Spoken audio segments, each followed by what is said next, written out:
మన కోసం నిరంతరం శ్రమించే కాలేయం ఆరోగ్యాన్ని మనం కాకపోతే ఇంకెవరు కాపాడుతారు చెప్పండి.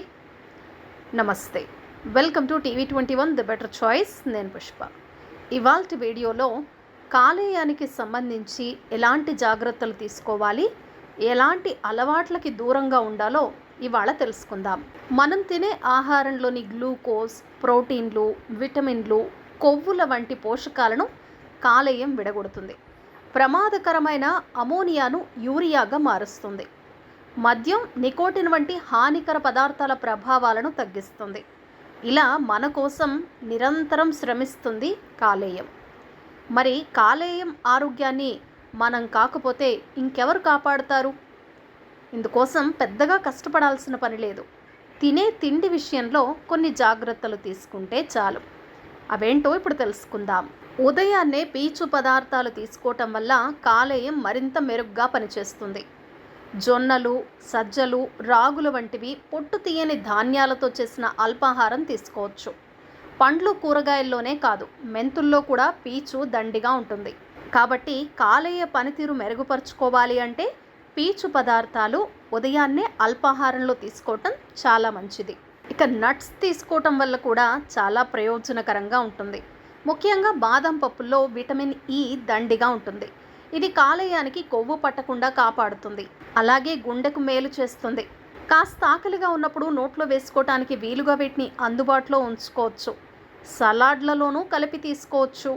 ఇక ఆకుకూరల గురించి ప్రత్యేకంగా చెప్పుకోవాలి.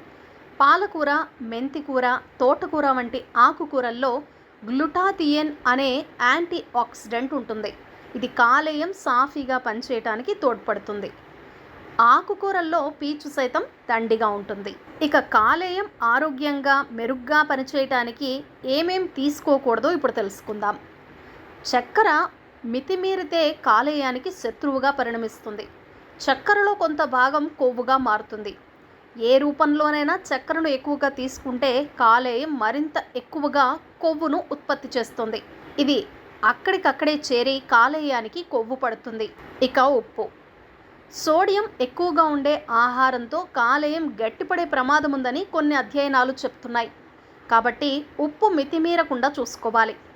బయటి తిళ్లల్లో ఉప్పు ఎక్కువగా ఉంటుంది.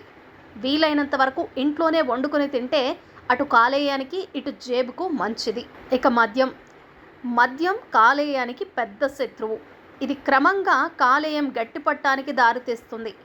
అందువల్ల మద్యానికి దూరంగా ఉండటం మంచిది. ఒకవేళ మద్యం తాగే అలవాటు ఉంటే పరిమితం చేసుకోవాలి. ఒకసారే కదా అని విందుల్లో, వేడుకల్లో అతిగా తాగకుండాను చూసుకోవాలి.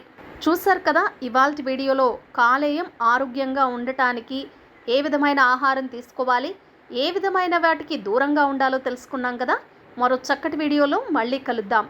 ఈ వీడియో కనుక మీకు నచ్చినట్లయితే తప్పకుండా లైక్ చేయండి, షేర్ చేయండి, కామెంట్ చేయండి. సబ్స్క్రైబ్ చేసుకోవటం అస్సలు మర్చిపోకండి. TV21 the better choice.